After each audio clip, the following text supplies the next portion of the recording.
Namaste children. Already you have done heat chapter, half of the chapter. Once we will be looking at a glance from the beginning. Now what is heat? Heat is a form of energy that flows from one body of matter to another. And it is a measurable quantity. Can you measure heat? No. But how can you measure this energy? It is measured by a quantity called as temperature. Now, what is the device used to measure this heat energy? It's thermometer. What are the precautions you need to take?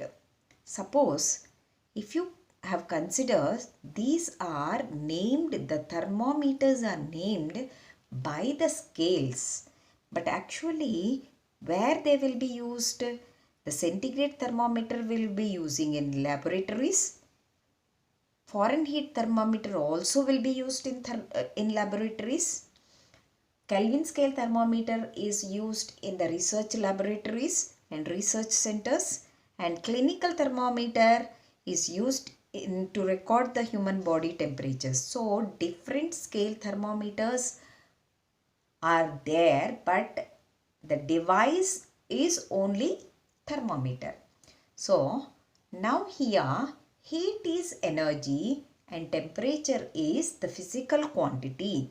That is the quantity possessed by a body in the form of heat energy is measured by a device known as thermometer, and the calibration on basing on the thermometer, the calibration of the scale, we have divided thermometers into different scale thermometers. One is Celsius scale thermometer, Fahrenheit thermometer, Reumer's thermometer, Kelvin scale thermometer and clinical thermometer. And here the lower fixed point and upper fixed point is different from the scales. What is the difference in between the scales? The difference is the lower fixed point and the upper fixed point. Usually the lower fixed point is given as the melting point and of any object, and upper fixed point is the boiling point of the object or material. Now, what are the precautions you need to take while using the thermometer? It should be washed before and after the use, and always it should be held horizontally while reading, and should not be held the bulb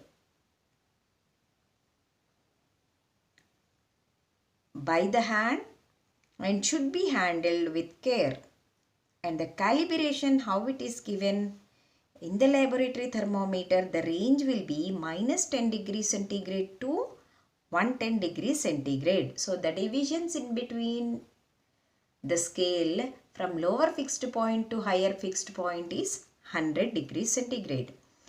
Coming to the clinical thermometer, the lower fixed point range is from 35 degrees centigrade to 42 degrees centigrade.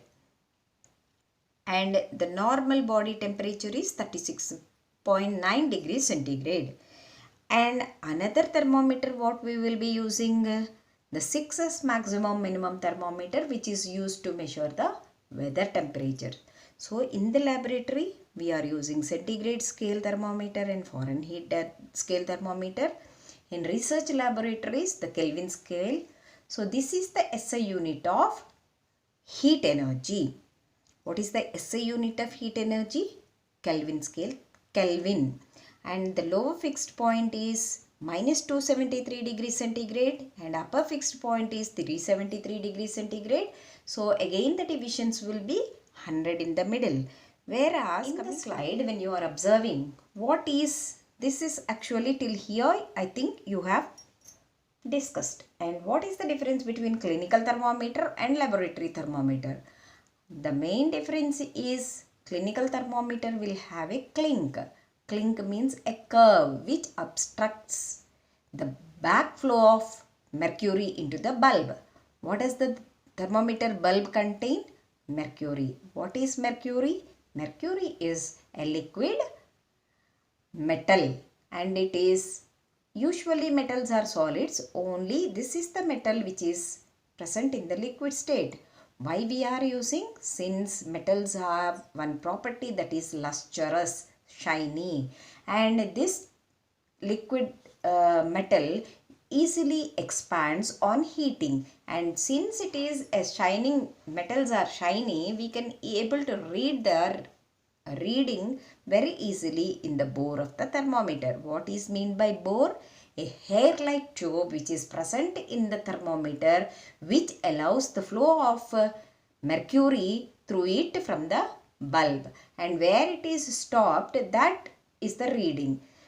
In case of laboratory thermometers, that is Fahrenheit scale thermometer and centigrade thermometer, there won't be any clink. So you need to take the reading as long as the thermometer bulb is in the system.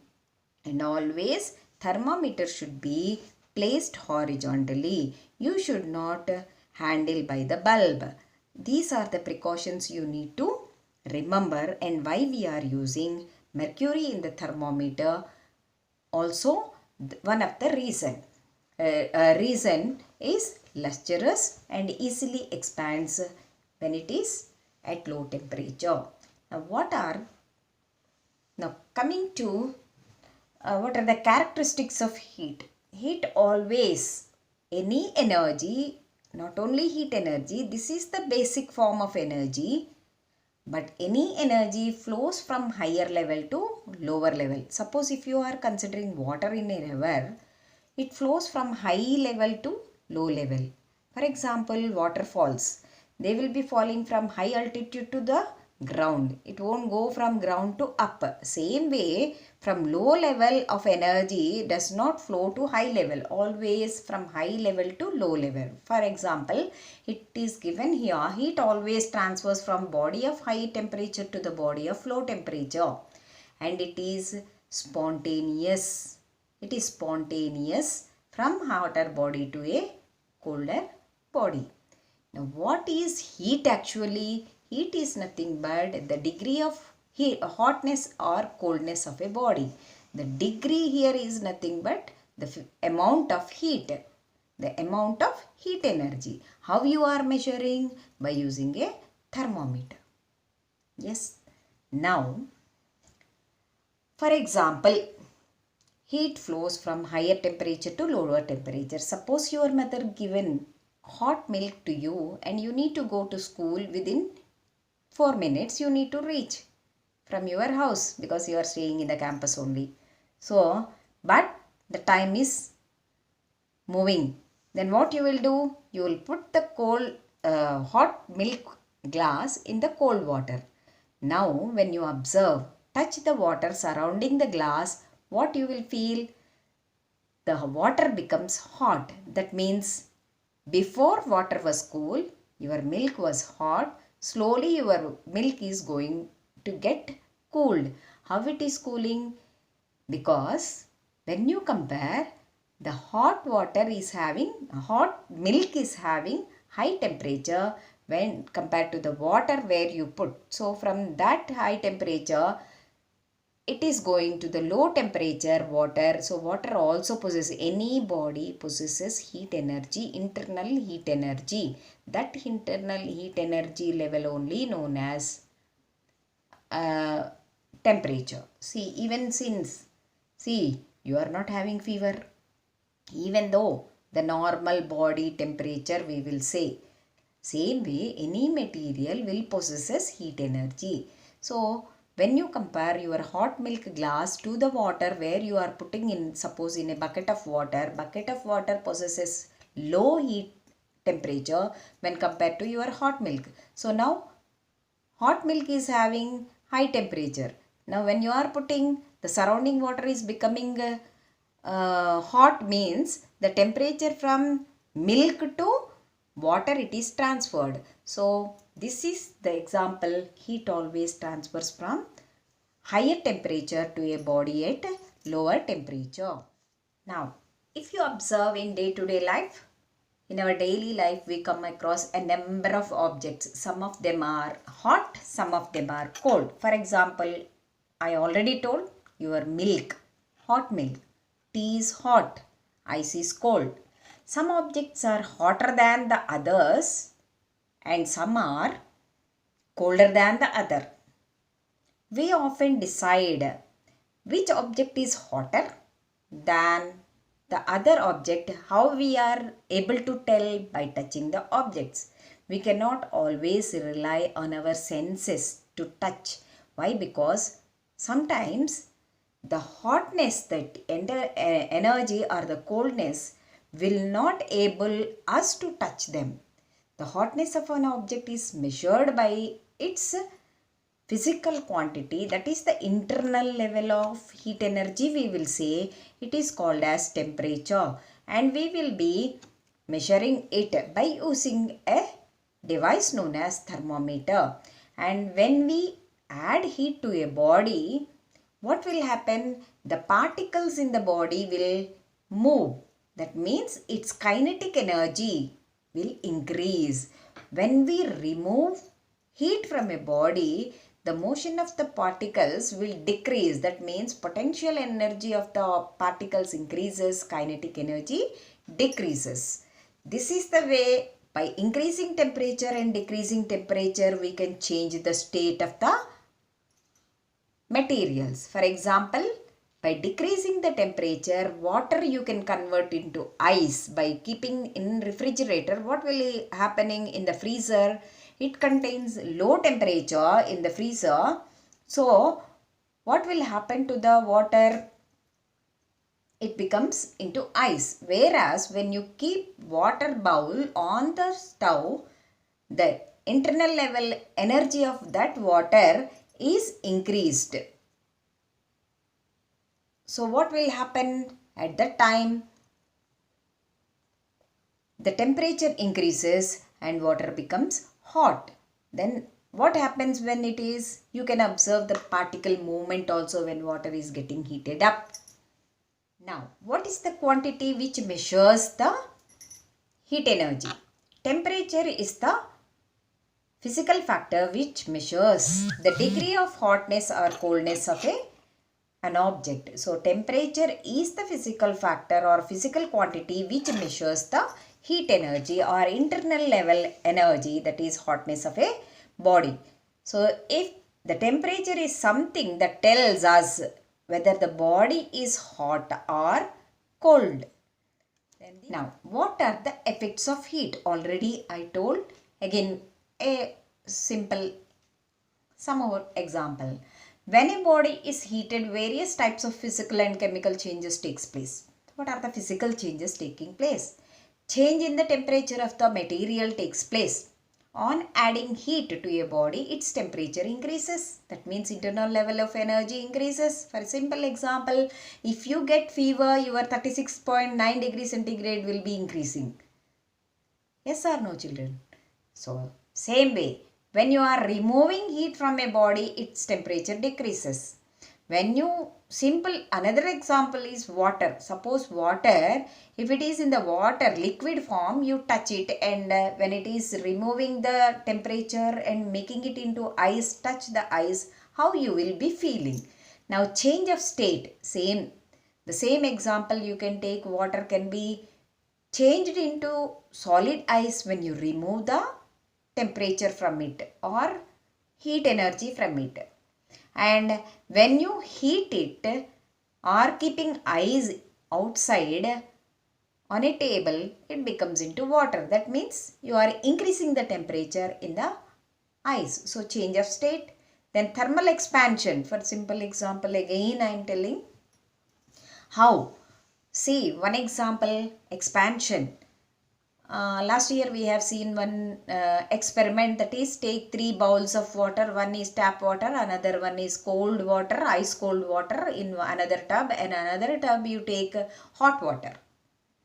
And take 3 empty bottles which are having dry and filled with air. Any material, if it is empty, occupied by air. That concept also you know. Now tie balloons to all the 3 and place all the 3 in three A, B, C, that is tap water, ice cold water and hot water. Which balloon will get inflated? The hot water tub's balloon will be inflated. That means air expands. Why it is expanding? Because of heating. What is heating over here? The air which is present in the bottle gets heated up. How it is getting heated up? Because the hot water is there in the tub.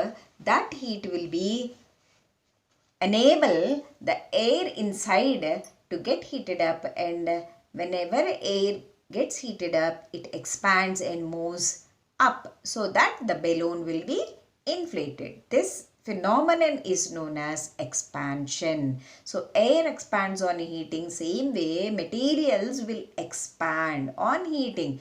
Another simple example, whenever you will be getting fever, if you keep the thermometer in your mouth under the tongue, what will happen to the mercury? Actually, before the mercury will be in the bulb only. When you are putting it, if the hotness, your energy that due to your body's heat, the mercury in the bulb expands and it flows into the bore and you will get some reading.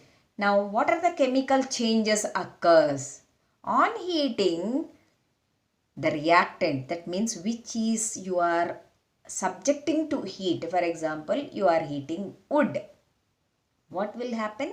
A chemical change occurs and it transforms into ash and coal, charcoal. So this is a chemical change. Again, you cannot get back the wood. Already you know the differences between physical and chemical changes. So by increasing temperature, you can change the reactant into product. This is the chemical changes occur. Suppose carbon transforming into carbon dioxide. Now once again a small discussion on measurement of temperature. Temperature is measured by a device called as thermometer. Temperature is measured in degrees. Main temperatures measured on two scales are Celsius and Fahrenheit. Centigrade, the symbol is C, degrees small 0. As a superscript we will be keeping for the Celsius scale, and Fahrenheit scale is F, superscript degree is small 0. Fahrenheit scale is the most popular in United States, whereas Celsius scale is mostly used, commonly used in Canada. And in research we will be using Kelvin scale. And a thermometer that is used to measure the body temperature is known as clinical thermometer. Now, how can you measure the measurement of temperatures? Once again, there are three scales of measurement of temperature. These are degree Celsius, degree Fahrenheit and Kelvin. Reimers is previously they used to use, now they are not using. So on Celsius scale, the freezing point of water is taken as lower fixed point. Already I discussed with you, that is 0 degree centigrade, whereas its boiling point is 100 degrees centigrade. So the calibration is from 0 degrees to 100 degrees centigrade. Since 0 degrees it is not possible, minus 10 degrees centigrade to 100 degrees, 110 degrees centigrade they will be calibrating. So lower fixed point, so 110 minus 10, the divisions will be 100. So 0 degrees centigrade to 100 degrees centigrade is the division, that calibration. But the range is minus 10 degrees centigrade to 110 degrees centigrade. On the Fahrenheit scale, the freezing point of water is taken as 32 Fahrenheit degrees, whereas its boiling point is 212 degrees Fahrenheit. So in between 180 divisions will be there. So the calibration, the range is minus 32 degree Fahrenheit to 212 degrees Fahrenheit. When you subtract 32 degrees from 212 degrees Fahrenheit, 180 divisions will be in the middle. Then now to convert the scales into different scales, if suppose centigrade value is given, to convert it into Fahrenheit scale, you need to use the formula Fahrenheit is equals to centigrade given value into 9 by 5 plus 32. Same way for converting Fahrenheit scale into Celsius scale, that means given Fahrenheit value minus 32 into 5 by 9. Then converting Celsius scale into Kelvin scale, you need to add 273. Suppose you need to convert Kelvin scale into Celsius scale, given Kelvin value minus 273 you need to do. Now the thermometer which is used to measure the body temperature, that is known as clinical thermometer. See, this is the bulb, a constriction which is known as kink, and this is the bore, that is a narrow tube inside the thermometer which is made out of glass, hair like tube. Nowadays, to measure the body temperature, the doctors are using digital thermometers. A digital thermometer is an electronic thermometer which are preferred over conventional mercury thermometer. These are easy to read because it gives LCD display of the temperature of the person, and these are mercury free thermometers. These are the pictures of Celsius scale thermometers. Calibration, the divisions are 100, that is minus 10 degrees centigrade to 110 degrees centigrade. So in between the divisions are 100 degrees. So these are the thermometers which are used in the laboratory, and we need to take the reading when the thermometer bulb is in the system only. How to measure the thermometer? When the thermometer, it should be steady and it should be hold vertically above the water level only. It should be not touching the bottom, and the mercury will be read without parallax error. That means the reading should be parallel to our eyes, the scale. Then only you need to remove from the system. Now coming to the transfer of heat, there are three modes or three different ways or three ways of transfer of heat, that is conduction, convection and radiation. How heat flows? Heat flows from a high temperature body to a lower temperature body, that is higher level temperature, higher level heat energy to lower level heat energy. This is of three methods or three modes or three different ways. What are those? Conduction, convection and radiation.